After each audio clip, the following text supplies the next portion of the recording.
3, 2, 1. Begin.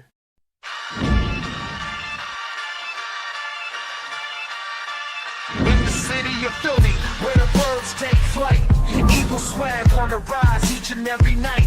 Tone and Markus got the scoop ready to ignite. From the lanes of South Street to the Broad Street lights, dashing like a running back, hitting every play. Fly guys in the zone, never led astray. Talking touchdowns, talking game day. Huddle around the mic, hear what they gotta say. Fly like an eagle soars in the sky. Tone and Markus always standing by, bringing their heat, call it do or die. Philly squad, hear the battle cry. Fly like an eagle soars in the sky. Tone and Markus always standing by, bringing their heat, call it do or die. Philly squad, hear the battle cry.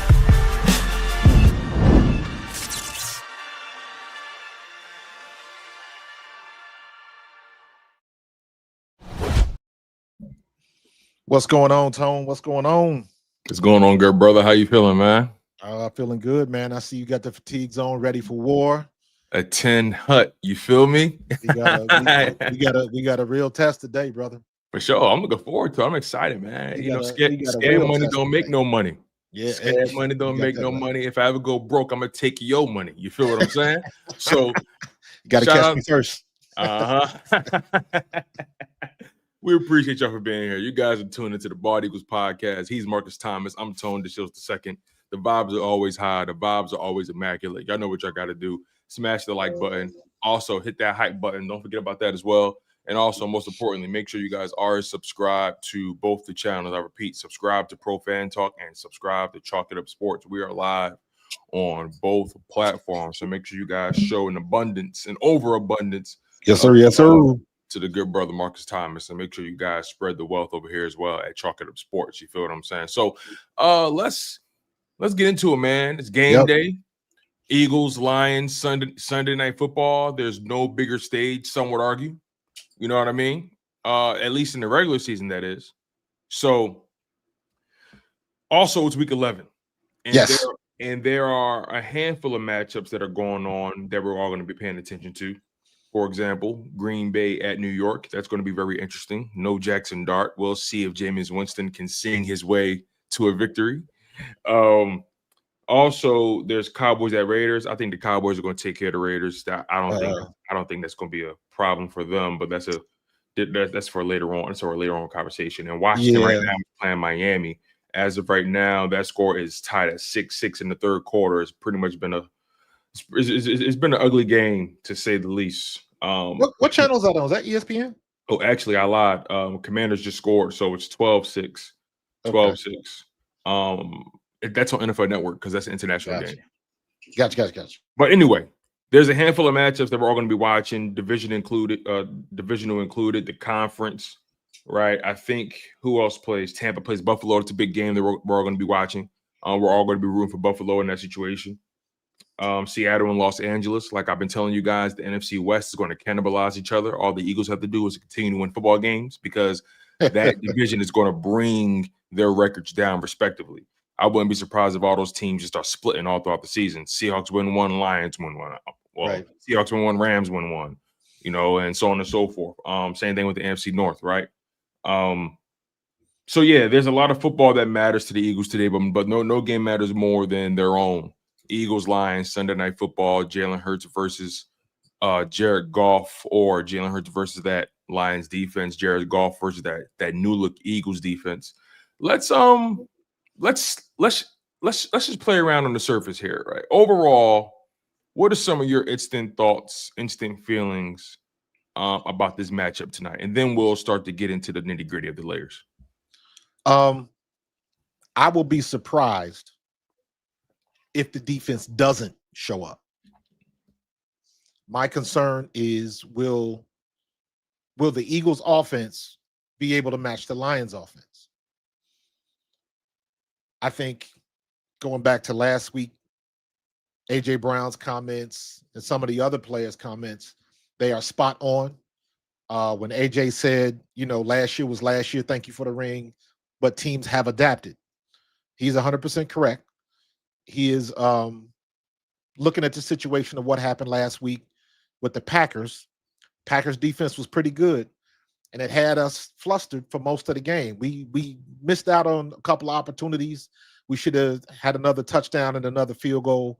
We should have had at least another 10 points, but woulda, coulda, shoulda. We didn't. So my thing is this going to come to fruition this week with this team? Because this is a good team and this is a good coach.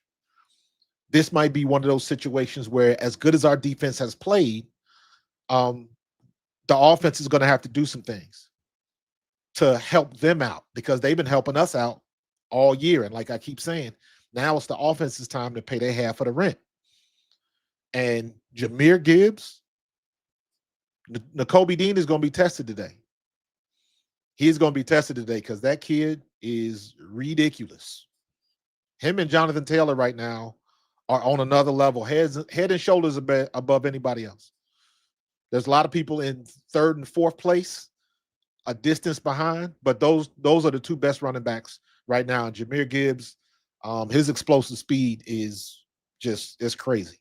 So we got to be able to put a cap on that, and they're going to be looking to exploit that. We got to be able to match. I don't want to have to put it on the defense to have to stop them all game. That's not fair, and it's unrealistic. So the defense has got to be able to, the offense has got to be able to at least get some type of buffer to help the defense out this week.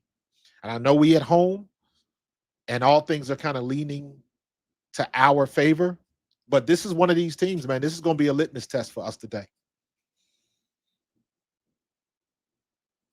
Uh-oh, I lost you. I agree. I couldn't agree with you more. I also operate under the mindset that regardless, they're the ones that have to prove themselves to us. Correct. They have to prove that they're on the Eagles level, better, so on and so forth, right? And Agreed. one matchup doesn't solve every issue, right? One matchup doesn't answer every question, but it can give you a lot of answers. It doesn't answer every question, but it can answer some. So when you think about the whole narrative between Detroit and Philadelphia, Detroit is coming into this game with a chip on their shoulder. And they're coming into this game believing that they are the better team and have been the better team this entire time. And maybe they're right. Maybe they're wrong. But the reality is we was never able to find out because they didn't live up to their end of the bargain. Facts. Simple as that. And Detroit has this chip as if the Eagles took something from them. They like before the season started, that's how Amon-Ra St. Brown was talking, and yeah, they had that energy. They had that energy. That fan base had that energy, like we took something from them. And reality is no, you deprived yourself. You didn't take care of business against Washington while you were at home, when you had all the chips leaning in your favor. And when you look at Washington now, you say to yourself, what happened to you? Like, Washington is not even relevant at this point. And you allowed your season to end because of that team. So don't look at us. And look, you beat them, you smoked them. And I think the league is very clever, by the way. They're very clever in setting up the Detroit Lions schedule the way they did. They had the Commanders matchup first, and then a week later they had the Eagles matchup, as if this was supposed to represent some pseudo playoff run that they would have had. Think about it. They played Washington in the divisional round. They lost. But if they would have won, they would have played the Eagles the following week, right? This time, they played Washington. They beat them. They beat them soundly. And this week, they got the Eagles.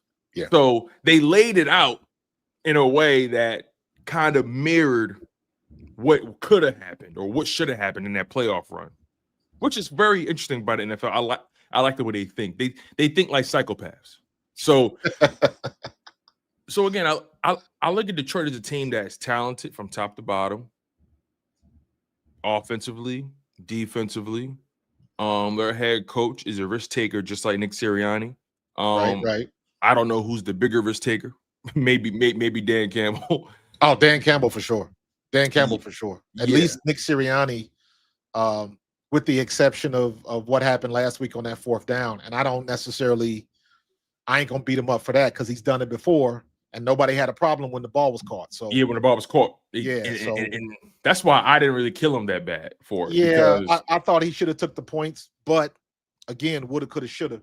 I don't know if they were they. Oh yeah, they were in field goal range. They were because that would have been like a 30-yard touchdown or something like that. So that was well within Elliott's range. But and honestly, a little bit better throw, a little bit more to the outside by Jalen Hurts. Yeah. It was a little. It was and he had time to make it. So just one of those things. Yeah, for sure. So For sure. I would put that definitely on Dan Campbell as the biggest risk taker. Right. And by the way, 24 Birds, thank you for the super chat, brother. Appreciate it. Shout out 24 Birds, man. Respect to you too as well. Yeah, this is again the Lions are a team that has something to prove coming in Philadelphia. Sunday Night Football, big stage, big moment. Right? They're talented, but they aren't going to be without their warts tonight. And that brings me to the injury report for the Detroit Lions and the Philadelphia Eagles. Gotta stay healthy. I'll give you guys the Detroit Lions injury report first. As of right now, and they're missing some key players here. As of right now, no Terrion Arnold, their starting corner with a concussion. He's out. No Marcus Davenport on the edge. Big loss with the shoulder. No Miles Frazier on the offensive line with the knee. No Kirby Joseph, their star safety. That's a big loss right there. No Kirby Joseph with the knee. Sam Laporta with a back injury was just added to IR yesterday. Oh, so he went on IR. I did not see that. Yeah, he officially went on IR. At first he was out. Then they put him on IR. I thought he was out. Yeah. Ooh, that's a big loss for them. That hurts. No Joshua Pascal with a back injury. He's the edge rusher for them. No DJ Reed. That's a big loss. Yeah. DJ Reed is a starting level corner for them, if I'm not mistaken. DJ Reed is a good player for them. Make sure I got that right here. What else we got? And Malcolm Rodriguez with the knee. Malcolm Rodriguez with a knee. He's out as well. Questionable is offensive tackle Taylor Decker with the shoulder, but it's also rest, so I think he'll play. Amik Robertson, the corner with the hamstring, is questionable. Jacob Saylor is the running back. He's questionable. Penny Sewell with the ankle is questionable, but I think he's going to play. Sion Vaki with running back ankle, tight end Brock Wright ankle, questionable. So they have their fair share of injuries. They have their fair share, man. Getting to the Eagles side, as of right now, the only person that's considered out is Willie Lampkin, their interior offensive lineman with the knee and ankle. He's just getting back off of IR. Yeah. So this Eagles team, yeah. So this Eagles team, for the most part, is coming in locked and loaded, fully healthy. Right. As healthy as they can be. As healthy as they can be. So again, man, this is interesting. Washington trying to initiate a goal line stance is 4th down at the 3. And they did. Incomplete pass to Jalen Waddle. Washington defense holds up. Washington, that's just that's I don't know, man. Washington they're just old. First of all, they came into the season with one of the oldest rosters, and they're surprised why they got all these injuries. Nonetheless, though, Detroit missing a lot of key guys at key positions. The Eagles, you're getting guys back. You have an opportunity in front of you. You have a chance to beat them without 2 starting level corners and DJ Reed and Terrion Arnold. They're also missing Kirby Joseph at safety. Their secondary is decimated. Yeah. And they're missing Davenport on the edge. That's a big loss. Davenport is a very good player. Very good player. If you look at our bye week and just to compare, we're getting guys back as well, but we're getting guys all the way back. Mm-hmm. We're getting guys back to 100%, not just I'm well enough to play, but I'm still maybe 80, 85%. And I think that makes a difference. Right. I agree with you. So now that we got the injury report out of the way, Let's get a little bit more into the nitty-gritty when it comes to these teams, right? So let's start with the Eagles offense versus the Lions defense. The Lions defense are a team. The Lions are a team that's played man to man, I think, at the 4th highest rate this season. So they play a lot of man. Jalen Hurts and this offense thrives against man-to-man concepts, against man concepts. So when I think about, and that's not to say they're not going to throw some zone. I'm sure they watch the gameplay, they watch tape, and in their mindset is we're probably better off playing more zone than we normally would play against this Eagles team. But we'll see at the end of the day. Ultimately, teams have an identity. Teams have tendencies that they want to lean into no matter who they play. Right. And I think we're still going to see a more man than zone. And I think those are going to be opportunities with Jalen Hurts and A.J. Brown and Devontae Smith and all those guys, Dallas Goedert, Saquon. They got to take advantage. And I think this is going to be a game where we see Jalen Hurts take off a little more, especially if we see those DBs turn their backs. I agree. But that, to me, that'll be interesting, because if that happens, if they do go man, then I'm kind of looking at Dan Campbell like, dude, you had the recipe of what frustrates us, and you elected to go a different route, and you're getting burned for it. Didn't you learn from the Chiefs in the Super Bowl? So that will be very interesting. And I guess, in my opinion, that will cast a little bit different light on Dan Campbell, because I like Dan Campbell as a coach, but that risk reward thing has not been in his favor the past 2 seasons.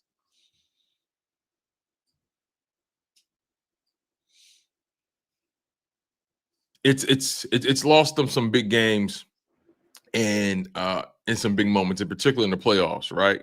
Losing to San Fran, losing to the Commanders. But it's a part of their DNA. It's a part of their DNA. But I look at this Eagles team and I say to myself, you have everything that you possibly can need or want for in the offense, personnel wise. Absolutely. You don't want for anything. No, we got him at all positions. You're getting healthier. I think Cam Jurgens is going to play today. So I expect to see a significantly better game from the offensive line. Again, I think this game is won and lost with this Eagles offensive line. If this Eagles offensive line is dominating in the trenches, then everything else will fall into place. But also, let's just call it what it is, man. Let's not pull any punches. You got to get A.J. Brown the ball. You got to find a way to get A.J. Brown the ball. Like, it's unacceptable. Why is that so difficult? And that's the part that always blows my mind, because I'm like, he's right there. Watching film, and this is where I'm trying to, because there's only so much blame you can put on Patullo, and there's only so much blame you can put on Jalen Hurts, because I don't know, what does his progression tree look like?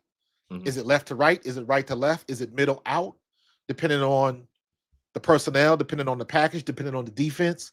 What is he trying to do? Because I know there's been plenty of times where he's completed passes, but he's automatically looking to the right or to the left, and the open man comes across on the opposite side, which to me says it was schemed that way. It was drawn up that way. So it's not that he's seeing it. He's looking in a different direction. He's following his progression that they work on in practice. And he's going with what he sees. He might not have enough time to get to his 3rd or 4th progression when that guy's running all the way open. AJ shouldn't even be a 3rd or 4th progression. He should be 1 or 2. 3 at the most. So when I see him sometimes and he's locked in one spot and he delivers the ball and it's complete, okay, they had that schemed right against that defense, against that package. Everything's good. And then when it doesn't work, people are like, oh, he's running the same plays and this, that, and the other. And it's like, it's not that simple. They go with what worked. They studies with what works. My problem is looking at Kevin Patullo and saying, before you got here, we managed to get the ball to A.J. Brown, and everybody knew we were doing it. No, he was here. He was here. Thank you. Yes, you are correct. He I stand was corrected. here. He was here. He watched He- it happen. He watched it this. happen. He watched those 5 games with 125 plus yards. That's why I struggle to put it on Jalen Hurts' plate, because You know what? I look didn't think at- about it that way. You are correct. I struggle Did to not put it think on about Jalen. it from that vein. I struggle to put it on Jalen Hurts' plate. You want to know why? Because Campbell was here and watched 3 offensive coordinators prior to him know how to get AJ Brown the ball, and Jalen Hurts had no problem finding AJ Brown to the point where people were saying, "Wow, this Eagles offense is AJ Brown or bust. This Eagles off Jalen Hurts. He only feeds AJ Brown. Like, he's an AJ Brown merchant." Yeah, You know what and I they mean? couldn't stop it. They could not stop it. In 2023, they was literally crucifying Jalen Hurts for going to his number 1 guy consistently. Remember that stretch where AJ Brown had like. I'm gonna get to your question a little bit later. I didn't forget that. I'm gonna get to that a little bit later. We got you, Rocky. You can put a star next to it too, so it goes in the start. But 2023 season, when AJ Brown went off those 6-7 consecutive games, 125 plus yards, like when he was probably at his best, Jalen Hurts was feeding that man. Yes, and they were winning, but by the skin of their teeth, right? So I have enough data to prove that Jalen Hurts knows how to get AJ Brown in football. I have 3 seasons worth of data. I have a Super Bowl and an NFC championship that I can watch on YouTube, not on VHS, on YouTube, showing that Jalen Hurts knows how to get AJ Brown the ball. Does the numbers show it? The film shows it. Shane Steichen, Brian Johnson, and Kellen Moore, they showed it. So all of a sudden, Kevin Patula gets here, and now Jalen Hurts doesn't know how to find AJ Brown in the offense. I'm not buying that. Especially when Kevin Patula been here since 2021, saw this thing develop, been through every iteration. He's experienced every iteration of this Eagles offense. And what was AJ? Do you remember what AJ's stats? Remember, he had the 5 games. He set the record for the most 125-yard games or whatever it was. Mm-hmm. Was that last year or the year before? Or 20? That was 2023. That was the year they collapsed. Right.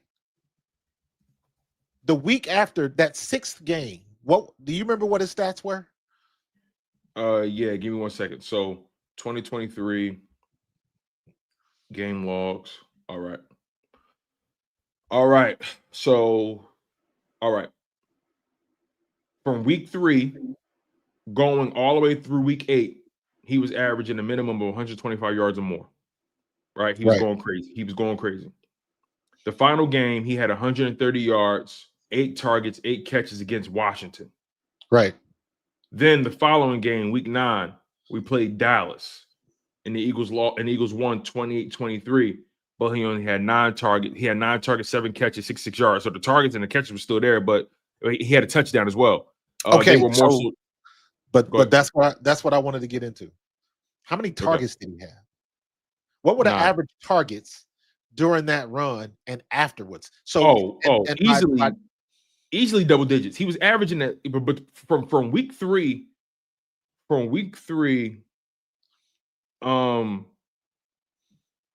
is it? Okay, yeah, from week 3 all the way until week 9, this brother was averaging a minimum of 10 targets easily. Yeah. Easily. Yeah. Probably 11 targets or 12. So now you don't cut that more than half. Now, when you look at the 2025 season, those targets,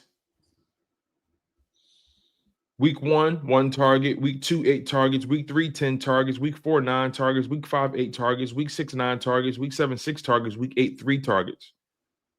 Now, we also are on record indicating that some of those targets were dummy targets. Correct. Some of those were BS targets. BS targets, correct. On the season, it goes to your point, Tone. It goes to your point. There was a time when everybody knew, and we still got it done, and we still got him the ball. If not for nothing else, that brother, AJ Brown, should have at least 4 to 6 slants a game. 4 to 6 quick slants. But they jumping on that now. That's okay. But that's when you hit him with a double move. Mm. So for you, it's more than just that play. It's about setting up the second, third, fourth one after that. Because think about it like this, right? If you go, AJ Brown gonna slant. He gonna get one off. He gonna break a tackle. That's bound to happen because he's that good, right? So to your point, then they jumping on it. Well, okay.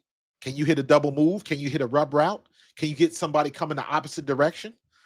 You make the play off of that, or you make the double move off of that. Use that to your advantage. Anytime you got a defense expecting you to do a thing, that means you got them where you want them. Because now they're looking to try to stop that, and that sets up the double move, that sets up the play action, that sets up a whole lot of other things, but you got to scheme it open. That's why the example in the Super Bowl that we lost, when Andy Reid sends the X or the Z receiver in motion, and then if we're in zone and they shift over, or the DB is banjoed over, and as soon as they start to shift, they snap the ball and the receiver goes the other way. They got us on that twice because it worked twice. The defense was doing what they wanted them to do. The same play. It's not rocket science. All you got to do is scheme it up and run it. Number one, you have to be able to recognize it when it presents itself, and then when it does, execute the play. And again, to your point, there's been plenty of times in the past where we have done that, even when they knew it was coming.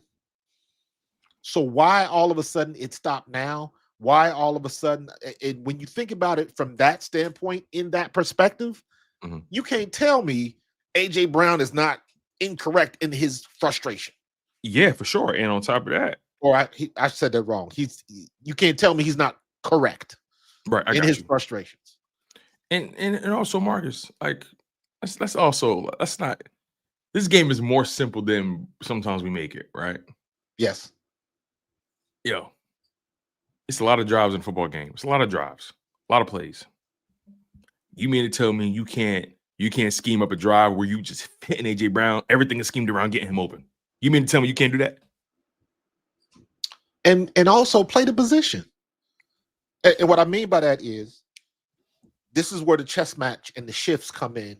This is where your alignment comes into play. What is the number one thing that offenses do on every play? They either send somebody in motion or shift. What are you trying to figure out? Are they in zone or are they in man? If they're in zone, you got these options. If they're in man, you've got these options. Yeah, we don't. Also, the only they need to be more creative with their shifts and their motions. Like, I'm tired of only seeing Smitty moving in motion.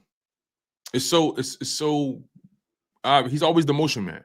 Well, okay, and you're not wrong, but with that, kind of leads into what I just said. If they think you are predictable, that sets them up to be exposed, or at least exploited. Because again, you're trying to lull them to sleep. Oh, we see this every time. I know what they're doing. Bam. You hit them with something different. And it's like, and that'll be the play. That'll be the splash play. That'll be the deep ball or something like that. So while you're not wrong, it's one of those things where it's great if it works. It sucks if it doesn't. Right. But you still got to take the shot. But what I'm saying about the positioning and the motion is, if you put Smitty in motion and make AJ wind up in the slot position, or you move AJ in motion and snap the ball at the slot position, a lot of things changes, because what you want to do is you want to figure out a way to make the linebacker cover the wide receiver. Yes. To make the linebacker have to cover Saquon. And we don't. And there's not enough for that. There was one play that stood out, obviously, where AJ Brown had the touchdown against the Vikings, where he got lined up on a linebacker by accident, not by accident, but he ended up on a linebacker, ended up covering him. Like, you had to find a way to scheme up those situations. That's what some of those best coordinators do. Like, they find ways to they create the mismatch. Didn't Green Bay do that to us, where Jihaad Campbell was covering? Sure did. And he and I say this all the time, Jihaad Campbell was running with him. But linebackers can run, they cannot cover. If Jihaad Campbell knew how to open his hips and locate the ball, that probably would have been a pick. But linebackers don't know how to do that. Advantage to the offense. Yeah. And again, why can't we take advantage of that? That's when I look at Kevin Patullo's like, man, this is a copycat league and it's not that difficult. Why aren't we doing it? Yeah, and that might lead more to Jalen Hurts' not Jalen Hurts, AJ Brown's frustration, the fact that there's so much data of this team knowing how to get him the ball. Correct. And this year in particular, it's at an all-time low as far as including him in the offense. And last year we saw a semblance of it, but last year was a little bit different because you had that running game that was so dominant. Like it was just, it wasn't that the offense was inefficient. He just felt like the passing game should be more part of what they do. Yeah. Hey, remember when you was a kid and you got the cool clothes for school, but it's cold outside, and you try to go outside without a jacket, and your dad just so you. Why are you trying to go outside with no jacket? Go put that jacket on. See, and this is where I learned young. You want to get fly for your climate. So exactly.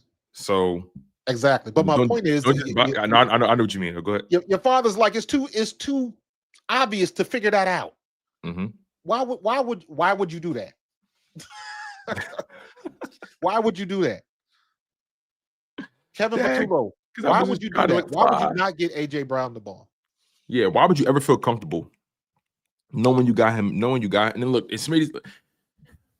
this is where the conversation gets a little interesting though, because obviously I think we've reached the pinnacle of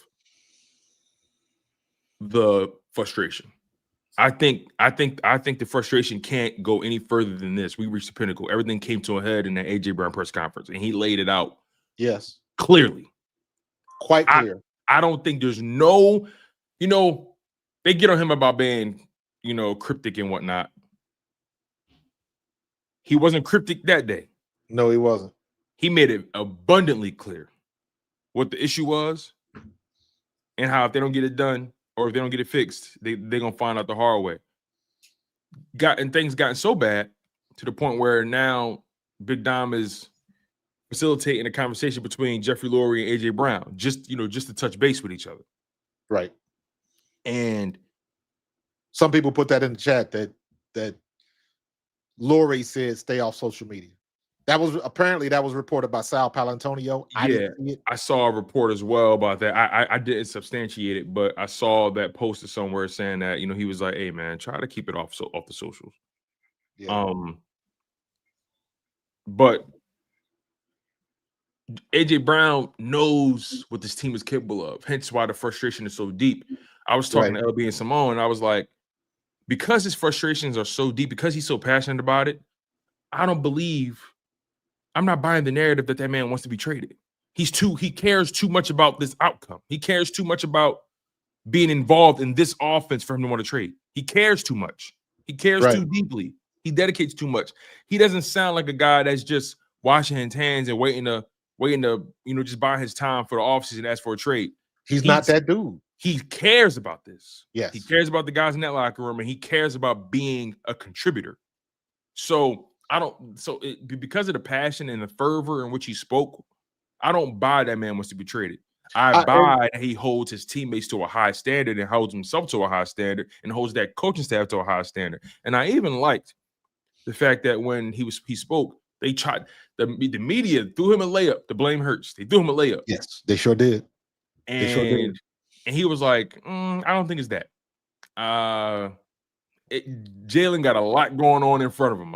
He got guys pressuring him, and he got reads, and he got to go through, he got way more to worry about than I got to worry about. So I don't think this is a Jalen Hurts problem, and I agree with him. And I agree with you 100%. Yeah, and I paraphrased him. I paraphrased a bit, but he basically was saying, I don't think this is a Jalen Hurts thing because Jalen Hurts got a lot more going on than just my targets. Right. And it's not about stats for him. It's about efficiency. But here's where things get interesting. Devontae Smith is on pace for a career year. In yards, that is. Dallas Goedert is having a career year touchdown-wise. Jalen Hurts is on pace for some pretty good numbers. Saquon's obviously numbers are down, but his usage rate is still high. Saquon has to transition, and this is not his fault. They need to transition Saquon from touches to, from carries to touches. Yes, I agree with that. But before we key in on that, AJ Brown's numbers are down while his respective receivers' numbers are up. Goddard and Smitty, that is. Pause. Having said that, how many teams have we blown out? One. Was it a good team? No. So if the energy can be we can win without AJ getting the ball, the flip side of that is we have not dominated the team. We dominated one team, and that was the Giants. I'm not counting that. That's not a good team. No, I agree. But also, that's where the Saquon stuff comes in, right? Correct. Saquon saved our bacon against the Packers. Saquon had to make a play. Yes. Okay. Yeah. Okay. Sorry. I had a break. If they make that tackle, he doesn't do that spin move and make that a 30-yard gain or whatever it was and get the first down. Different conversation. Then big time players make big time plays in big time moments. In big time games, absolutely. And that's what you pay for. That is what you pay for, but you don't want to have to use it. That's like, that's like also that game, the nature of it was like the team that made the first play. That's like pushing the button and calling Godzilla, bro. You can't use it all the time. You can't use it all the time. You got to be able to establish and do what you're supposed to do. If you are, and I'll ask this question to anybody in the chat, and I mean this realistically, be realistic in this situation. If you are on your job and y'all going through a spell and you can do something to help the situation, and even though you get through the day, you're looking at that situation like we could have did that hell of a lot easier and probably better if I could have did A, B, C, X, Y, and Z. You were still successful, but you're still going to think like, why did we do it that? He's making it harder. You're making it harder. You're making everybody else's job difficult. And I have a way, and I have a way to make it easier on everybody else. But the boss won't let you do it. That's a problem. Because it'll eventually come back to bite us in the butt at the most inopportune time, i.e. the playoffs. It's interesting.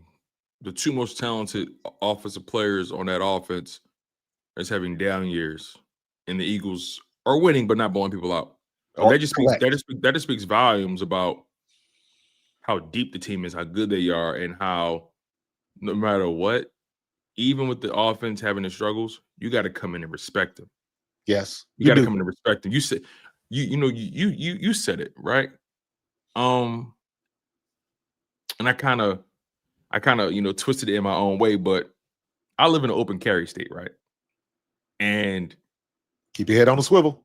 When you know people can potentially have it on them, you handle people different. You handle people differently. It's not that important. You approach people differently. Yeah, you temper that anger a lot more, don't you? You got a little bit more respect in your tone and how you handle people. Yeah. Because you're in an open carry state. Yeah. When you think about the Eagles, things ain't necessarily going the way they expected offensively. But they got it on them. Yeah. And because they always got it on them, you got to handle them differently. And even if they don't, and you think they do, you got to walk light and speak with some respect. So no matter what, the Eagles, because of how deep and talented they are, teams are going to always game plan for AJ Brown. Teams are going to always game plan for Saquon Barkley. It will never stop. It will never fail. But you got to get those guys going. Yes, you do.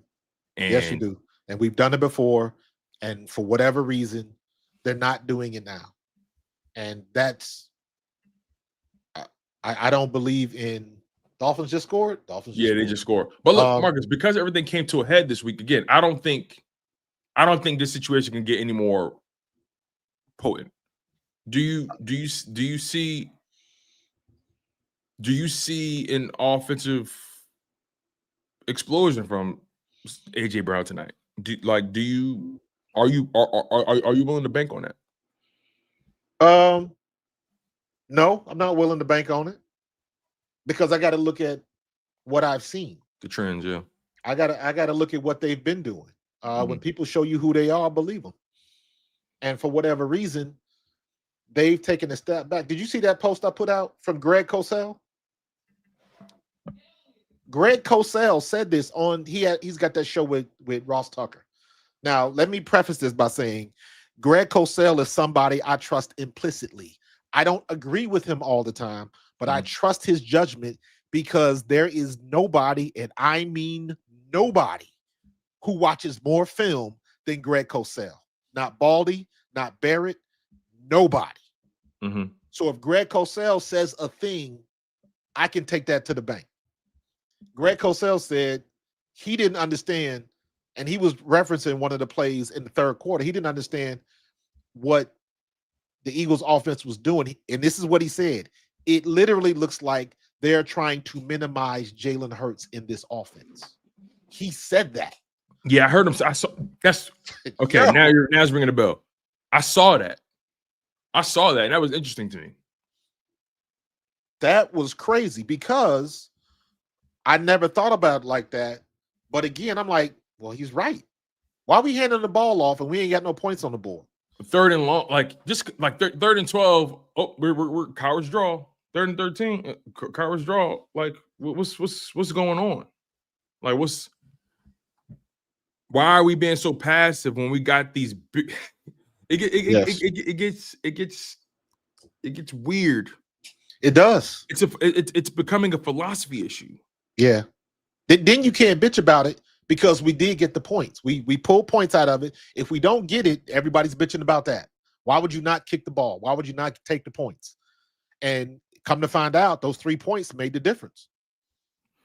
So while I completely understand what Greg Cosell was saying, I also look at for the same reason everybody gives crap to Dan Campbell, Nick Sirianni went the opposite way, took the points, and that was the difference in the game. So you got to be cautious at some point in time. And I think in this particular situation, while I don't disagree with Cosell, Nick Sirianni made the right play. He made the right call. Yeah, I'm looking at the weather for this game, by the way. It's probably going to be breezy as hell. They say it's going to be windy as hell. Windy as I'm mad now because I raked leaves this weekend and now they probably all over back in the yard. It is windy right now. And it's only going to get worse tonight. Yeah. So that means a run game. Short passes. This is going to be interesting. We do not want to kick. Yeah, you're going to see a lot more. And this plays right into Dan Campbell's philosophy. He's going to go for it on every fourth down. Yeah, and I think it's going to be a lot of tush pushing tonight. And that's the thing we got to remind ourselves of. Like this Lions offense, this Lions team, they will go forward on 4th and 3. If they feel like they got to play to beat you. Even if they're at your 45-yard, if they're at your 50, they're going. Once they get to that 45, 50-yard line, they're going. Everything else they're going for it from that point forward. Yeah. You know what I mean? Let's transition to the Eagles defense, right? Because I think this team is trending up tremendously. They have a tough matchup today in this Jared Goff-led Lions offense, right? Jahmyr Gibbs and David Montgomery at the running back position. They split carries. No Sam Laporta, but Jameson Williams and Myron St. Brown. They're talented, right? The offensive line is talented. Penny Sewell leads the way. They're good. But when you look at the Eagles defense and what Jalen Phillips brought to the table and how he's unlocked that defensive line, Nolan Smith coming back with fresh legs, BG, you know, he's knocking the rust off. Jalen Carter and Jalen Carter probably had one of his best games at the line of scrimmage against the Packers. Man. He had like 2 or 3 pass deflections. That's the kind of game we're used to seeing him play. Because Jalen Carter, like you spoke, I think you spoke about this. He knows he's going to get double teams. He knows he may not be able to beat those consistently. So he's conditioned himself to be able to affect the game, affect the outcome of the play in a different way, and that is being perceptive to the quarterback's eyes and batting that ball down the line of scrimmage, because those are deflating for an offense, believe it or not. Yeah, and what we just saw with Jalen Phillips, Lord have mercy. That dude, he has become another game plan on that defensive line.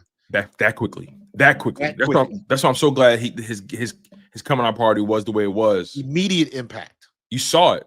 You saw how much. Again, like I said, I felt like that defensive line, at least the edge rusher crew, the edge rusher crew, I felt like it was filled with a bunch of C+ and B level guys. When you throw in Jalen Phillips there, an A level edge rushing talent, when you throw him in there, now it makes that group look more complete. And now you're not, and now you're not putting as much pressure on certain guys to have to win every matchup because you got a guy like Jalen Phillips who's going to take pressure off of guys. Jalen Phillips makes life significantly easier for Nolan Smith, Jalix Hunt, Josh Uche, all those guys. We're going to see those guys benefit. BG, we're going to see those guys benefit tremendously from Jalen Phillips because of just his ability to play for long stretches. When his first game, he was starting. They did not waste no time with that man. Bro, when you talk about paying immediate dividends, and now, okay, so now here's where you want it to be when you're talking about in the trenches. Can you win whatever position you play, wherever you are on the line of scrimmage? Can you win a one-on-one battle? That's what it comes down to. Can you win a one-on-one battle? Because now we know Jalen Carter, Jalen Phillips, one of those two players is going to get a double team. So somebody's got to eat. And can you win that battle getting through? Because they're going to have to make a decision in two places now. That is the benefit. That's what we had last year with Josh Sweat and BG and Nolan and Jalen and Jordan. All of that, it all came to fruition. And now we have that prospect back. You have to think about Jalen Phillips now. And Jalen Phillips showed he could stop the run. Like exactly. I think his run defense to get inside. I felt like his run defense tape was more very underrated. I don't want to say more impressive than the pass rush tape, but that jumped off the screen more to me because there's a play where he was tied up with the tackle, and the moment Josh Jacobs thought he was taking that gap, Jalen Phillips got off that block so quick and tackled Josh Jacobs for a loss. If he doesn't get off that block, Josh Jacobs may take it 5, 10, 15, who knows, right? Yeah. So Jalen Phillips shown the instincts in run defense. His pressure created sacks and turnovers for that defense. He jumped off the screen. Yeah, he did. Sometimes you got to find guys like, where is he? Oh, who is this? He jumped off the screen. And that D line looked different with him. Immediately, you knew he was a difference maker. So if I'm Jalen Phillips, if I'm Vic Fangio, Jalen Phillips, Penny Sewell, that's your guy all day. Work him. If I'm Vic Fangio, Jalen Phillips has the green light. That's what he has the green. What do you want to do? I think that's what he said. I think Jalen Phillips was saying that, in the first game, he said Vic just told him, go hunt. That's it. Just hunt. He said because it's in the first game, he's still picking up the defense and whatnot. But he said, yo, just go, just your job today, hunt. Simple as that, and it looked like that. So this is a very interesting game matchup wise. Just Eagles defense versus Lions offense. That Lions offense, they're athletic, they're explosive, but this Eagles defense, they have the athletes at all three levels to be able to handle a team like this. Yeah, sometimes, this is gonna be another Kobe Dean game. Yeah, sometimes you lose to the Lions because you just don't match up well. Period. Sometimes you just don't have the horses. Right. The Eagles, on the other hand, this isn't a personnel problem today.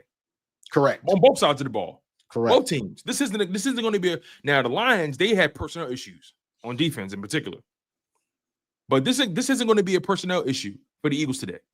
It's going to be about execution and how bad you want it. Because the Lions, this is their Super Bowl. Yeah, this is their Super Bowl.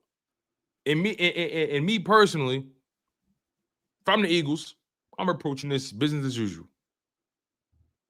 Business as usual.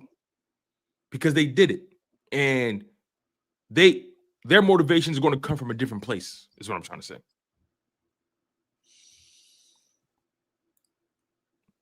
Do you think? Go ahead. I was going to say, I think we're at a situation right now where, with everything that's been happening with AJ Brown in the background, to me, if I'm on the outside looking in, and you looking at these national narratives and the sports radio and the national perspective on the Eagles, that seems to be their main focus.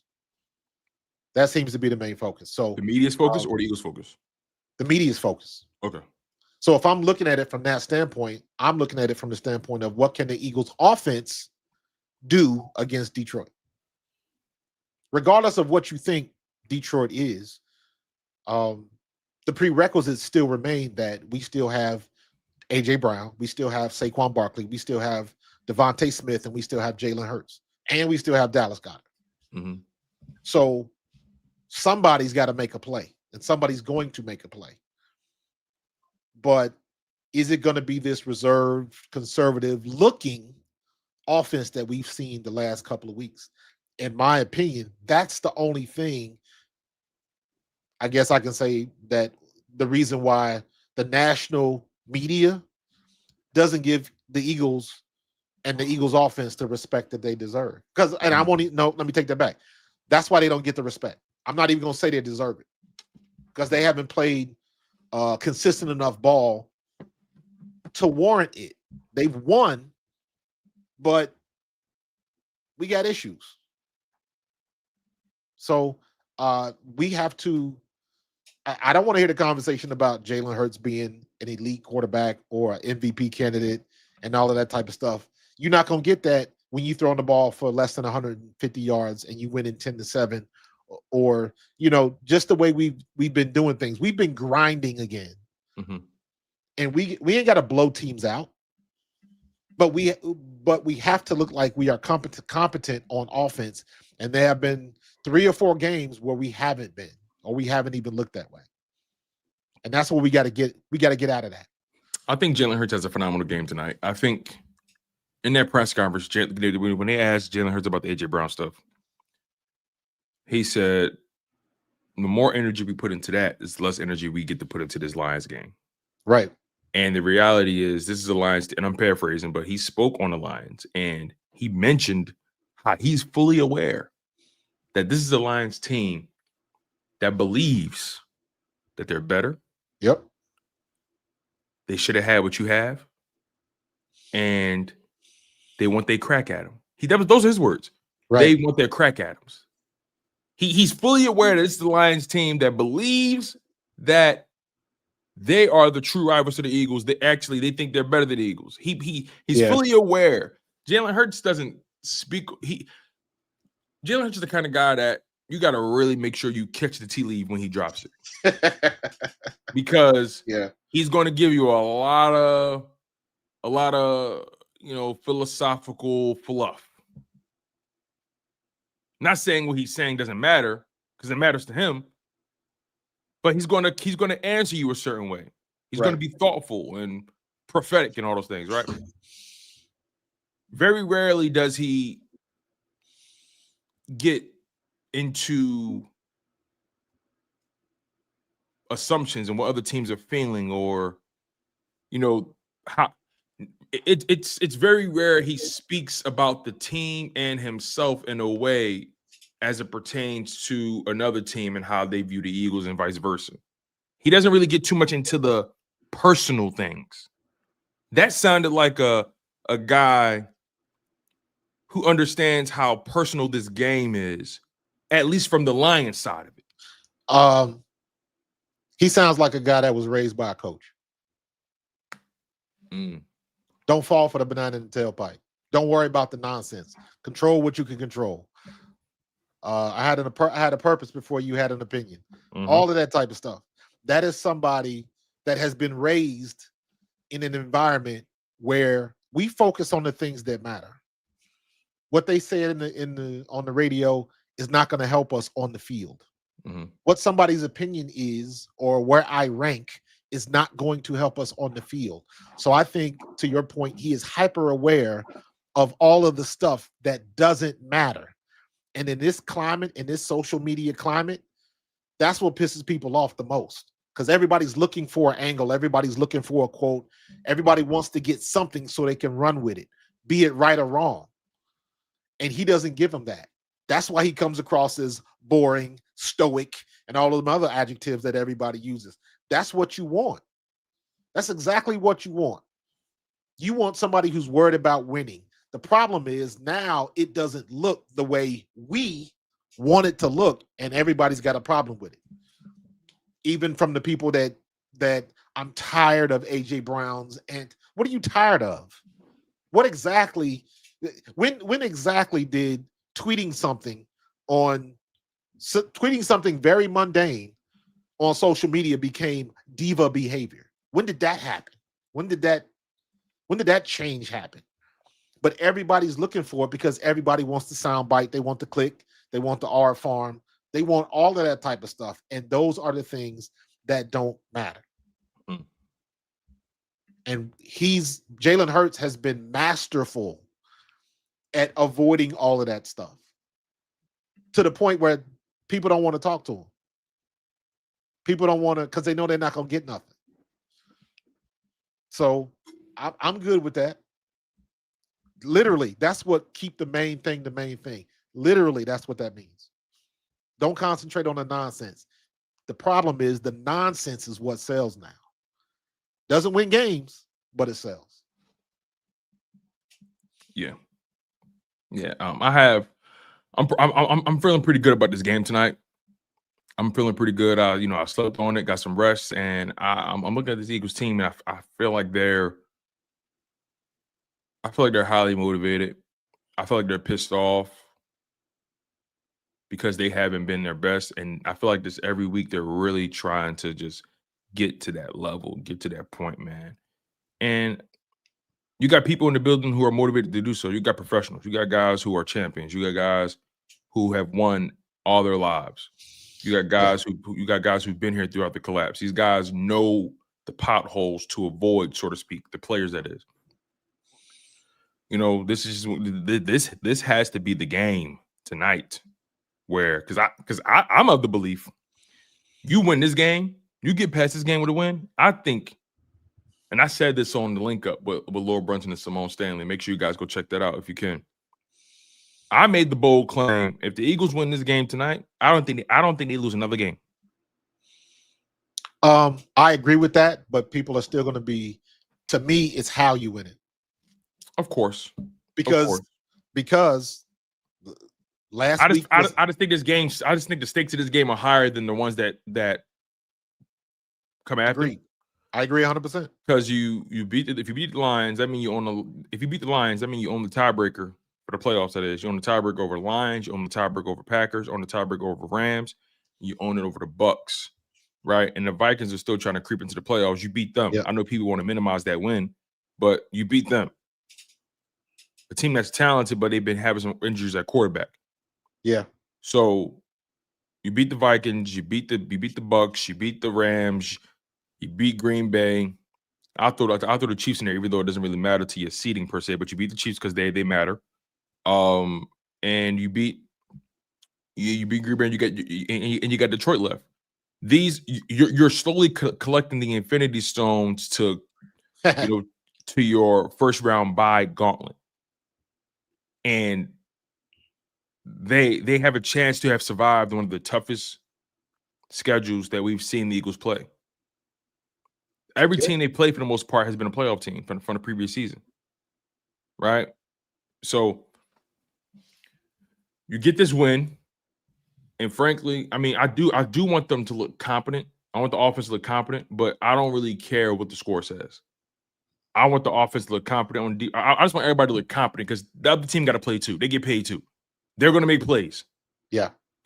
That's another thing we got to recognize also. Like, they're going to make plays. But can you make more plays than them?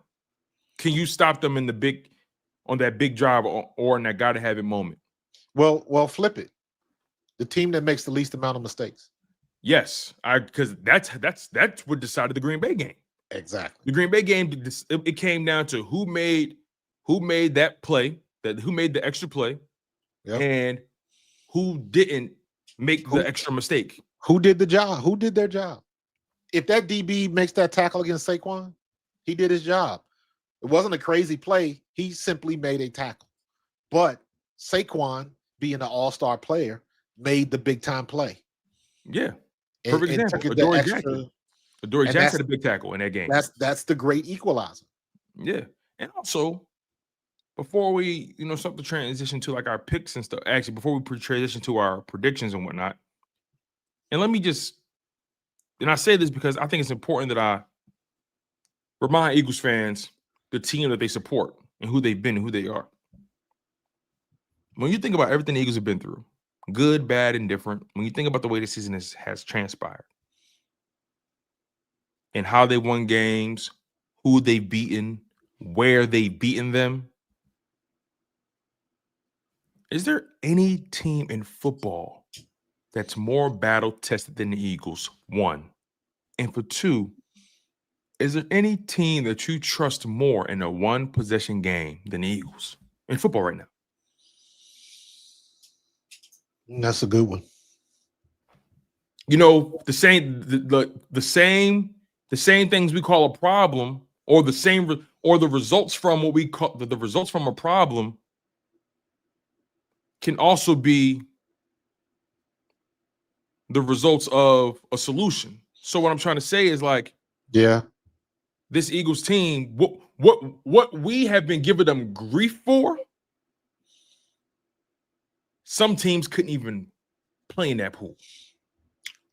Teams wish they had our problem. There's a lot of teams who can blow you out. Yeah. But when that game gets a little tight, when things aren't working as perfectly, when things get a little, Mark, you've been in them games before where it's like, all right, somebody got to make a play. We up 3. Yeah. You know what I mean? It's third and 11. We had to hit the yard line. What we're going to do? It's 2 minutes left. They got 3 timeouts. We can't get them this ball back. Washington just fumbled. The Eagles are a team that I trust in those moments. I got you. So if we're in a situation in this game where the Eagles are down 3 or up 3, final 2 minutes, and I trust this team to do the job. I trust them because they've done it. There's more data to support my argument than the other way. But again, the same data I'm using, people can use it and say, well, they're not playing up to snuff. Fair. That's what the tape is telling you. But the results is also telling you, hey, this team knows how to navigate these landmines. A lot of teams don't know how to win close games. If they got to grind it out, they can grind it out. Yeah. Who's showing you more ways to win a football game this season? Wanted to, you know what? You asked Marcus, that. I'm asking you, Marcus, real quick. Seriously, I'm asking you straight up. Who's shown you a full swatch of ways to win a football game this season than the Eagles? I had to think about that because the first team that came to my mind was the Rams, and I was like, nope. Either the Rams or the Bills, and I'm like, nope. They done had their issues. They done got just like everybody else. So maybe the Seahawks, I guess. I don't know. That's a good question, man. I don't think there's a right or wrong answer. I can't even throw the Seahawks in there because the schedule, who they played, their first half of the schedule has been very cupcake. Now it's going to pick up in the second half. We're going to find out how good they really are. Facts. But the Eagles, I think you're right. You're right. With our injuries and everything, yeah. The Eagles we done been in the street fight. We done been in the street fight. They got the schedule to back up the claims. Yep. They got the strength of they got the strength of victories and the strength of schedules to back up the claims. Yep. They have the tape and the nuances and the nip tuck moments, and they have it all on the resume. Yeah, they've shown you such a full variety of ways to win football games that no matter how a game is going, I know this Eagles team has seen it before, they've been there before, and they know what to do. And they know what not to do. And they know what not to do. And I think it all comes from that collapse in 2023, and obviously what happened over the other seasons as well that surrounds that season. Yeah. This team has experienced a lot in these past 4 years. And I think they're the most battle-tested, most hardened most prepared team in football because they've seen it all, they've experienced it all. They've had every narrative pinned on them over the past 4 seasons. Is there That's any what narrative the Eagles haven't faced? No. Quarterback issues, quarterback coach issues, quarterback wide receiver issues, offensive line injuries. Like they got the injury. They've overcome the injuries. They've overcome the schedule. They've overcome the dysfunction between so-called dysfunction between receiver and offensive identity. And Saquon isn't even gone off. Can you imagine if Saquon has a tale of 2 seasons? Right. And what they've been doing already? That would be phenomenal. And this defense is trending up. I think this defense got potential to be better than the last year's. Now, maybe the statistics won't say that with Jalen Phillips, but your eyes will tell you that. Yeah, I think statistically they were just so different last year, statistically. But your eyes will tell you, oh, this team has a higher ceiling. The defense, that is. So the defense is figured out, and they're trending up. I'll much rather be trying to work out the kinks of my offense. Here's an interesting question. Would you rather have Jalen Phillips or Josh Sweat? Josh Sweat having a year right now. Yes, he is. He's on the heater. but I'm going to say Jalen Phillips right now. Isn't Jalen Phillips younger? And that is the reason. I think he's Jalen Phillips is 2 years younger, 2 full years younger than Josh Sweat. Also, Jalen Phillips, from a production standpoint, he's been. Actually, let me double check that. Let me make sure I'm not talking on my ass now, because I know Joshua's having an amazing season right now. This is the best season he's had in his career. Just from a pure sack production standpoint, like the pace he's on. He has 8 sacks on the year right now. He's on pace for a career year. His career high is 11 sacks. All right, so Joshua's been in the league. Wow. Okay, so peep this. Josh Sweat's been in the league 3 years longer than Jalen Phillips. 3 years. Wow.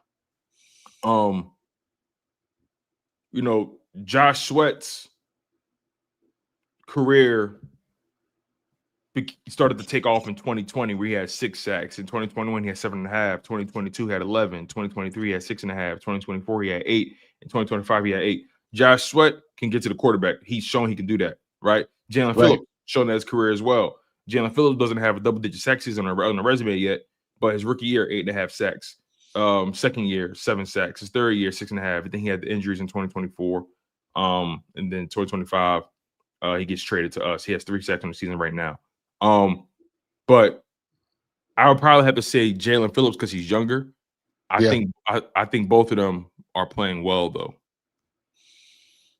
So Josh Sweat is having a career year. We agree on that, right? Yeah, he is. So far. Who's he play for? Arizona. They going to the playoffs? Probably not. Yeah. He going to the Super Bowl? Probably not. He's got a shot to go to the Super Bowl? No. No. He doesn't have a snowball's chance in hell to make it to the Super Bowl. Exactly. And I mean under any circumstance with that team. So is that considered to be a wasted effort? You see what I'm saying? I mean, he got paid already. He paid already. So yeah, I guess. Yeah, but again, why do you play the game? You play the game to win. Are you hungry or do you just want something to eat? I'm starving. So I kind of flip that perspective looking at the offense. And you kind of see Jalen's perspective. Mm-hmm.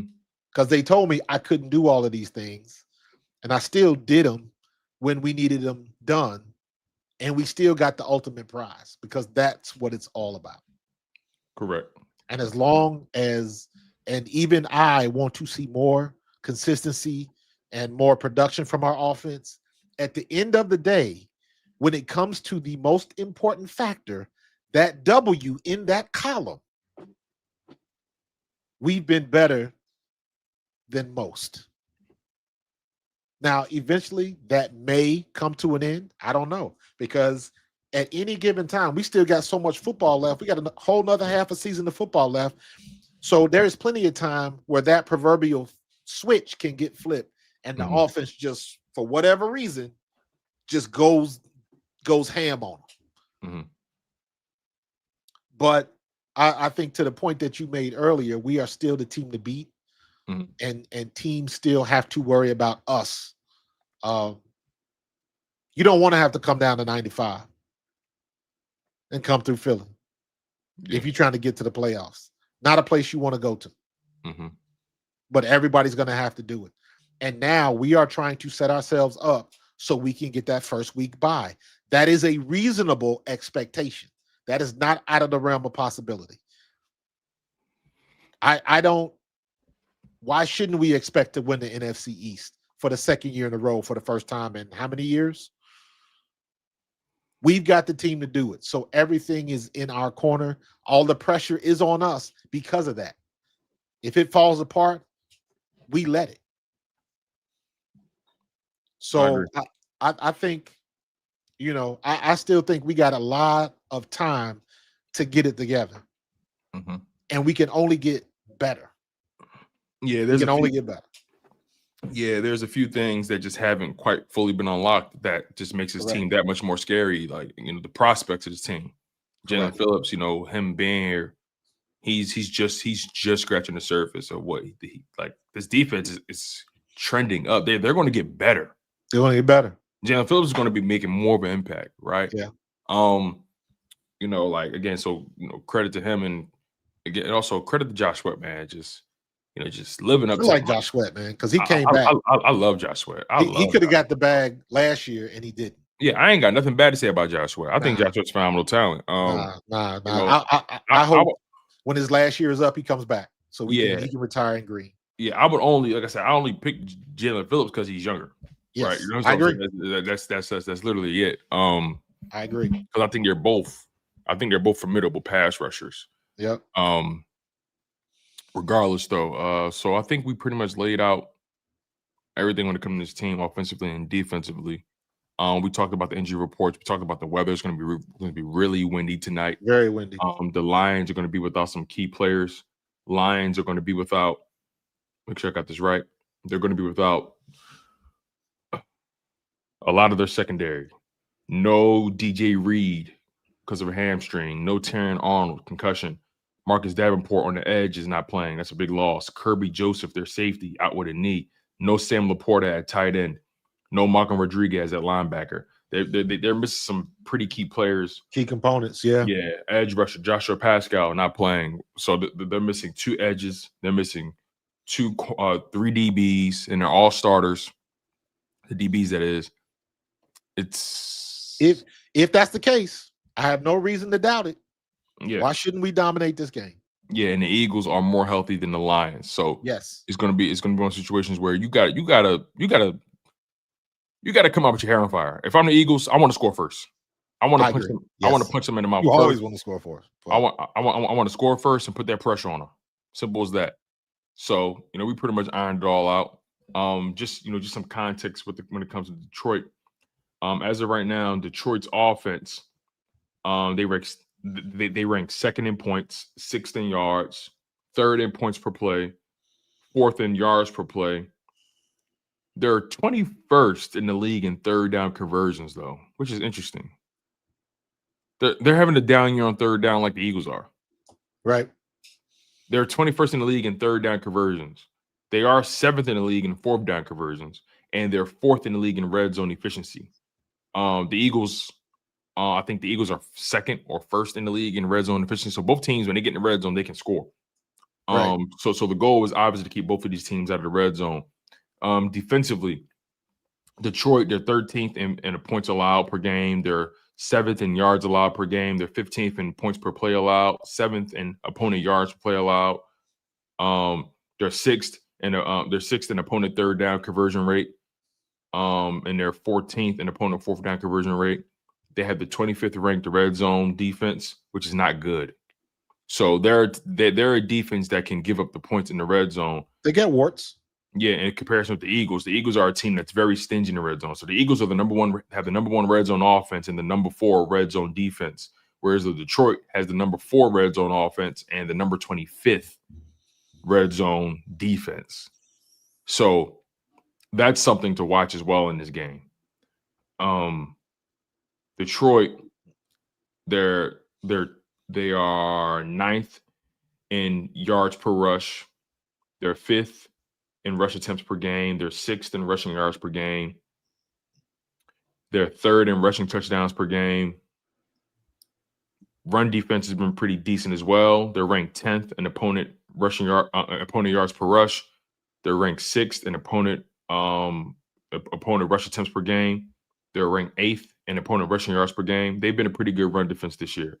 Their passing defense, though, has left a little bit to be desired. Wow. So, and they're dealing with injuries. So, this is going to be a very interesting game to watch, you guys. I'm really excited about it. Let's get to our predictions. Let's get to some bold predictions. Let's start with the Eagles offense. Do you have any bold predictions, Marcus, for the Eagles offense? For the Eagles offense, Yes.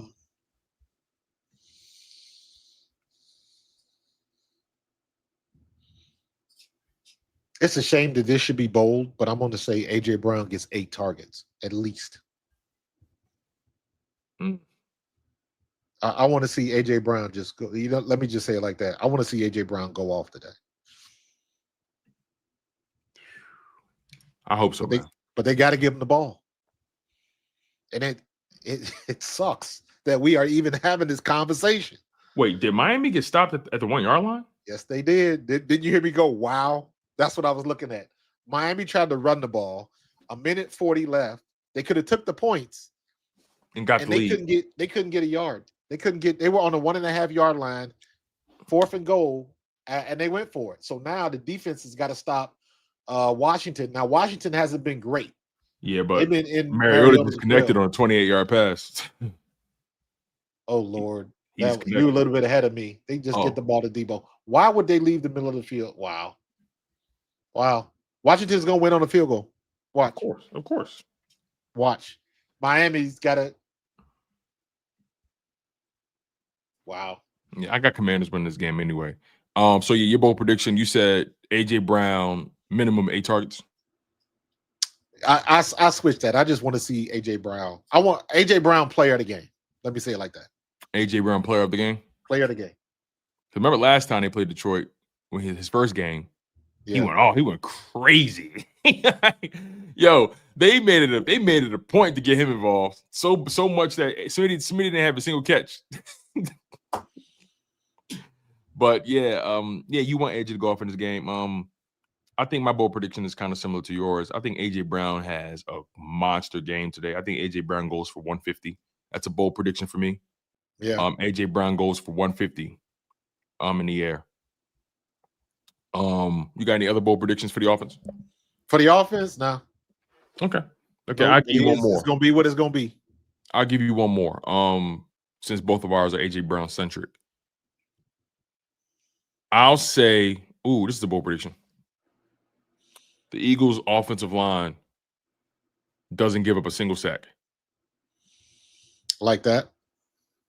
It's bold, because Aiden Hutchinson is a talent. Granted, no Aleem McNeil, right? No Davenport. Wait, I'm sorry. Yeah, no Davenport. I'm sorry. I didn't mean Aleem McNeil. No Davenport.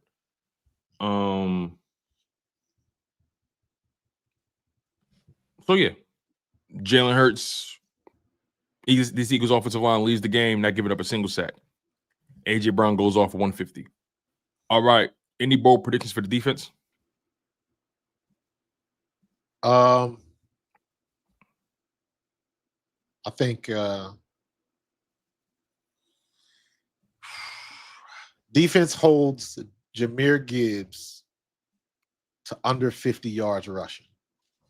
Our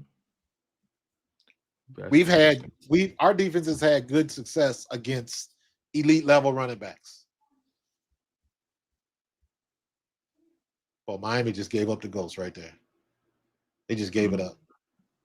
They just crossed the 50, and I believe they are in field goal range now.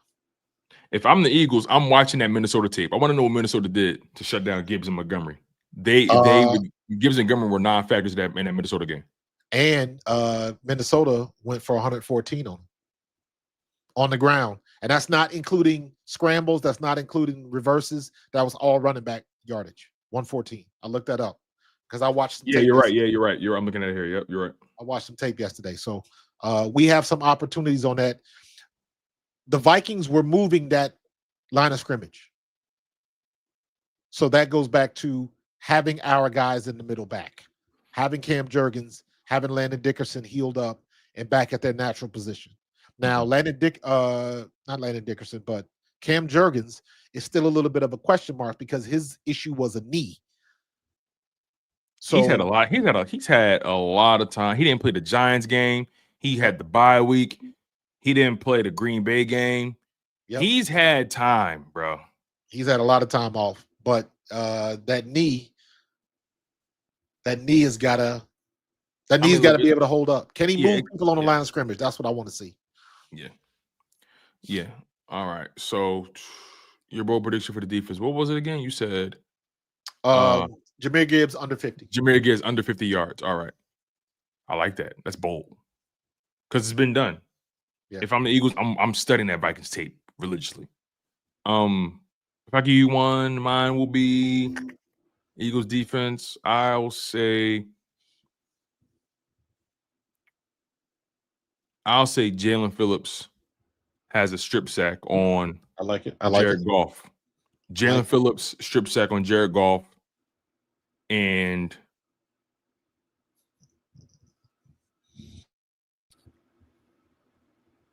I'm going for a Reed Blankenship interception today. Okay. I'm gonna throw that in there. Jalen Phillips strip sack and a Reed Blankenship INT tonight. I think Washington just lost another receiver. Let's do that. Y'all. All right, score prediction.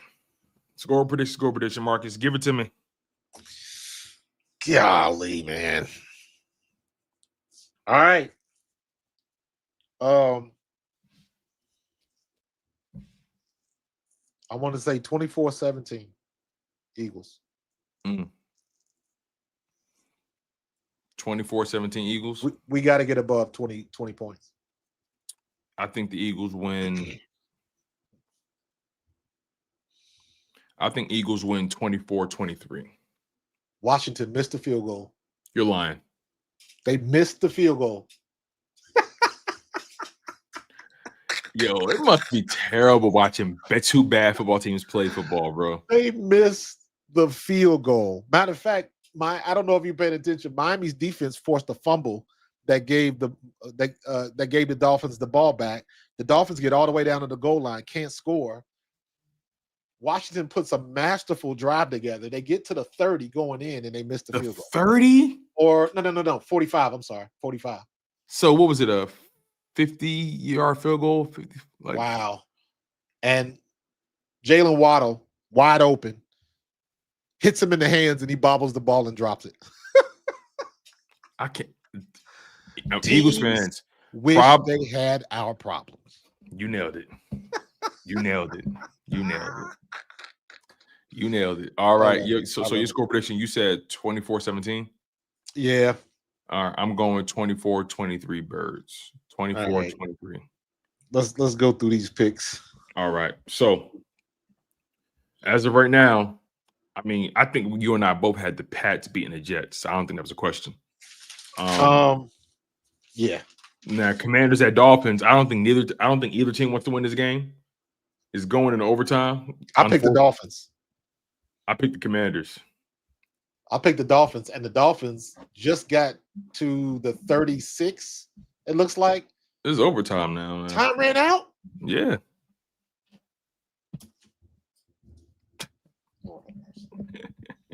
Bad football teams. They have no timeouts left. They just got the ball inside the 30 in field goal range. They didn't have no time left. Bad football teams, man. All right, I picked the Dolphins. So yeah, I got the Commanders in this game still. Yeah. Panthers at Falcons. I got the Panthers winning this game. I got the Falcons win. The Falcons they've been too hot and cold, man. Yeah. Are they at home? Yeah, they are. Falcons are home. I'm going to say that the Falcons coaching staff does not want to get embarrassed, especially after what's his name? What's the quarterback? Especially after what his comments were. Who you talking about? Penix? Penix, yeah. What did he say? He said that he basically said that he doesn't get he doesn't have anybody to help him going through the offense. Like, I took it as he doesn't have anybody to help, decipher some things going on. That basically it was an indictment of the coaching staff, of the offensive coaching staff. Mm. So I was like, oof, that was unnecessary and unexpected, but he said it. That's interesting. But I got the Panthers winning this game, man. Okay. Bucks at Bills. I got the Bills winning this one. I got the Buccaneers.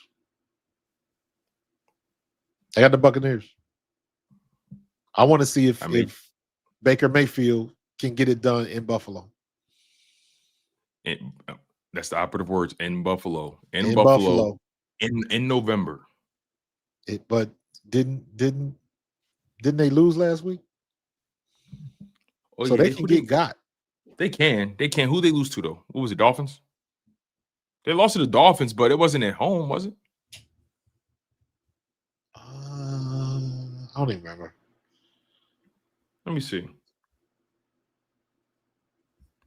They lost to the Dolphins on the road. Yeah, they lost on the road. They beat the Chiefs at home. They still lost to the Dolphins. No. I know. But what I'm trying to say is, like, Buccaneers got to travel to Buffalo. Yeah. It's not an easy place to win. Now, they did lose at home to the Falcons, though. I'm sorry. They lost at home to the Patriots. That's what it was. They lost at home to the Patriots this season. That's the only team they lost to at home, the Patriots. And the Patriots on a heater right now. So, we'll see. And I told you this a while back. I said the Patriots got the chance to go on like an 8 or 10 game win streak. You laughed at me. Yeah. You called me crazy. Anyway. I got the Bills, though. I got the Bills in this game, man. Okay. Me and you on the opposite side for a lot of these so far. Yeah. Texans at Titans. I got the Texans winning. I have Texans as well. Yeah, I got the Texans winning this game. Even though Titans are at home, I just feel like Titans just got too many warts, man. They do. They're not a good team.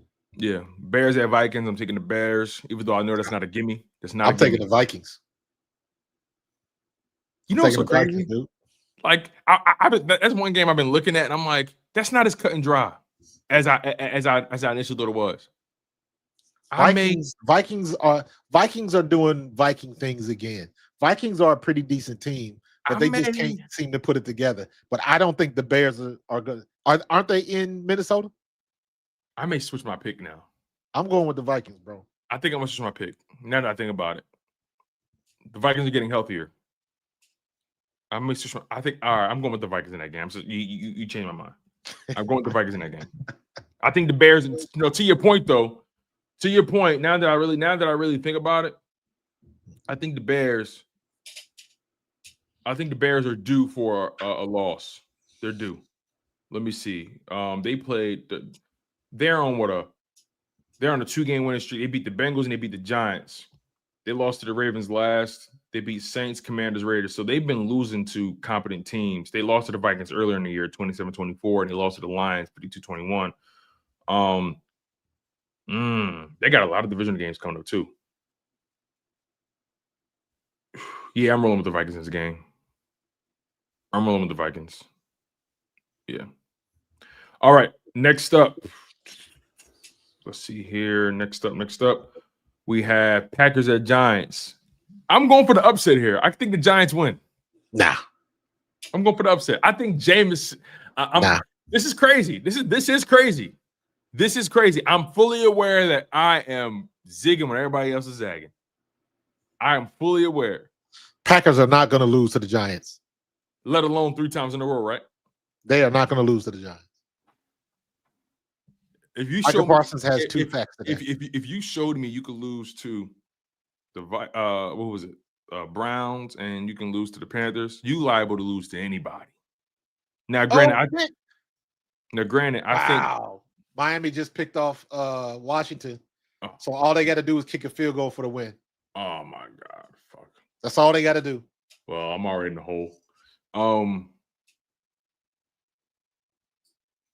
Yeah, and I don't know. You know, it's always that one game where Jameis gives you where you're just like, yo, Jameis, can he start?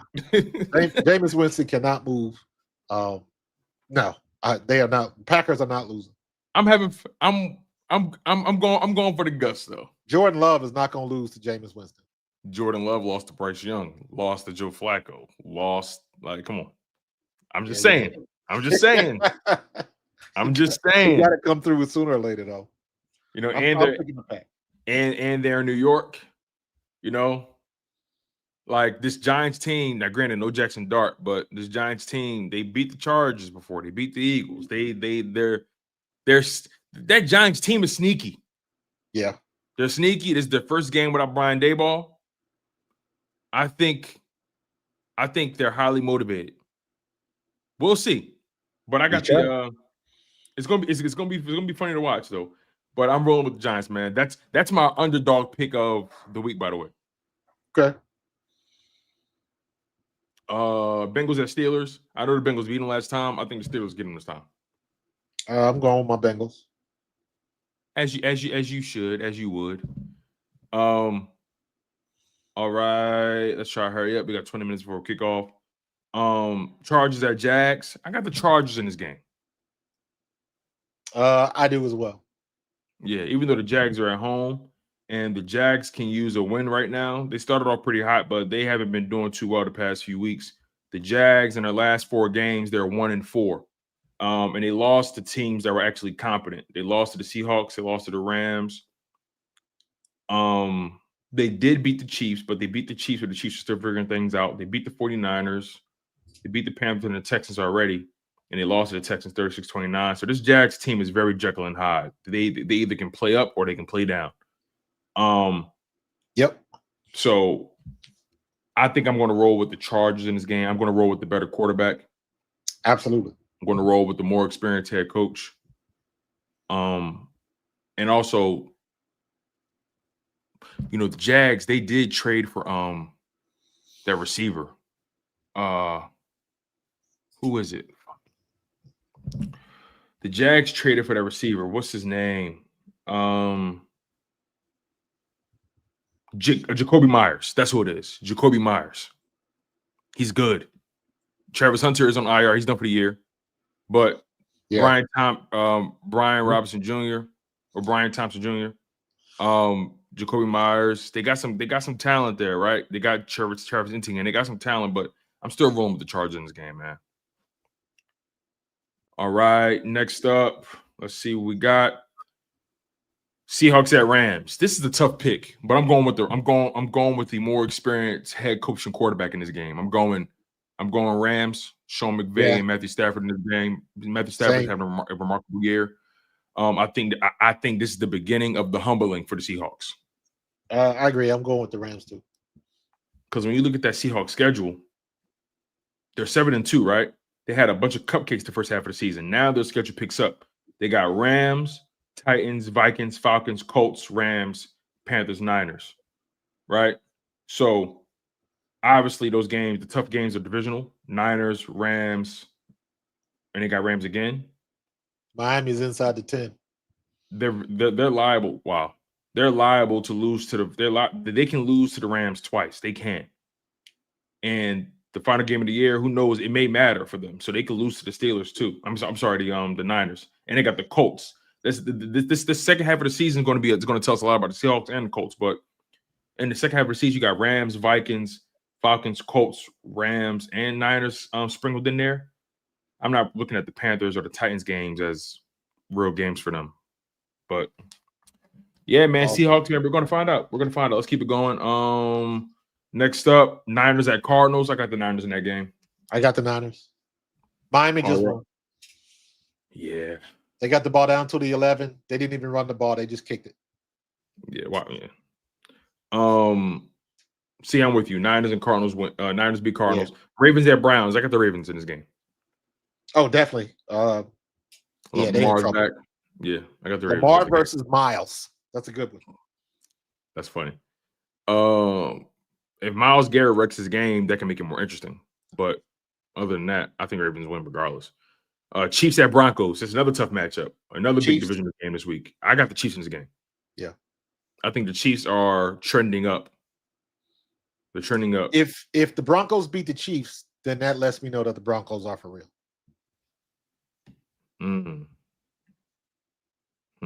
As much as I hate to say that, because you know I don't like Sean Payton. But if they beat the Chiefs, they still got to play them twice. They play them this week, and they got to play them in what is it? Week 17. We'll cross that bridge when we get to it. But if they beat them today, that's gonna be interesting. That is a big feather in the cap of Bo Nix if he can make that happen. Yeah, and you're home, so yeah, I feel you on that. All right, let's see here. We got Lions at Eagles. Me and you already got the Eagles winning that game. Then you got Cowboys at Raiders. I got the Cowboys winning that game. Yep. All right, and bye week this week. You got Colts on the bye week and the Saints on the bye week. All right, real quick before we go, what was your prediction record from last week? I went 10-4 last week. Last week, I think I was 10-4, but I'm trying to figure out. I went 10-4 2 weeks in a row. Did I gotta go back and find out if I picked the Jets or the Browns. I don't remember what my pick was. That's the only one that I don't know about. My week 9 was 10-4. My week 10, if I did pick the Jets, then I'm 10-4 again. So we haven't gained or lost any ground on each other. Yeah, my overall record is 88-61. I don't even know what mine is. I didn't add them up. I think I still got you by like 2 games, maybe. Yeah. It's close. I wouldn't be surprised. Probably 2 games. So it's close. Yeah. But that's the show, y'all. That is the show. We appreciate you for locking in. And make sure you guys smash that like button. I know you guys like to get comfortable and watch the content, of course, but that like button is super important, you guys. So make sure you guys hit it, utilize it. Also hit that hype button as well. As Blunt said, y'all should have picked an underdog. Y'all picks are the same. No, it's not. Like the first half, me and him was disagreeing the whole time. The first half, I picked the Giants to win. I picked the Panthers to win when he picked the Falcons. I picked the Commanders when he picked the Dolphins. Yeah, and see, that's a betting thing. I don't care about all of that. I did switch my Bears pick though to the Vikings. I picked the Giants to beat the Packers. I picked the Steelers to beat the Bengals. He picked the Bengals. You know what I mean? So on and so forth. So yeah, we were pretty much disagreeing the first half, and then we kind of fell in lock in the second half. Did you change the Falcons pick or no? I still got Panthers winning that game. Gotcha. Yeah, and I'm with you now with the Vikings though. I got the Vikings beating the Bears. I got Giants beating the Packers. You don't. Yeah. That's the biggest underdog pick of the week. Other than that though, you guys, phenomenal show as always. Yes, I got your Eagles winning 24-23. Marcus has them winning 24-17. What's like 24-17? 24-17. Bold predictions. Me and Marcus got AJ Brown going off today. He has AJ Brown having a minimum of 8 targets. I got AJ Brown going off 150 plus yards. Also, I have Jalen Hurts having a phenomenal game as well. On defensively, I got Jalen Phillips getting a strip sack. I got Reed Blankenship having an interception. And I think on defense, you have what? Defense, I had what? Holding Jahmyr Gibbs under 50 yards. Yes. That's gonna be fun to watch. Other than that, you guys, hell of a show. Subscribe to Pro Fan Talk. Subscribe to Chalk It Up Sports. Continue to lock in on the content. There's plenty of it in abundance, you guys. We got about 13 minutes to kick off, and it's straight like that. He's Markus Thomas. Who's the first game? The first games, the 1 o'clock slate is not counting what just happened in Madrid. Right. The 1 o'clock slate is Carolina at Atlanta, Tampa at Buffalo, Houston at Tennessee, Green Bay in New York, Chicago and Minnesota, Cincinnati at Pittsburgh, Chargers at Jacksonville, Seattle at Los Angeles, San Fran at Arizona. Oh no, I'm sorry, I lied. The last 1 o'clock slate is Chargers at Jags, and then the 4 o'clock slate is Seattle at Los Angeles, San Fran at Arizona, Baltimore at Cleveland, Kansas City at Denver, and Detroit and Philly is the nighttime game. All right, we got a day. Yep, man. We got a date. He's Markus Thomas, y'all. I'm your guy, Tone DeShields, the second from Talkative Sports. This has been the Bald Eagles podcast. And it's Fly Eagles Fly as always, y'all. Go Birds. In the city of Philly, where the birds take flight, Eagle swag on the rise each and every night. Tone and Markus got the scoop ready to ignite, from the lanes of South Street to the Broad Street lights. Dashing like a running back, hitting every play. Blind guys in the zone, never led astray. Talking touchdowns, talking game day. Huddle around the mic, hear what they gotta say. I like an eagle soaring in the sky. Tone and Markus always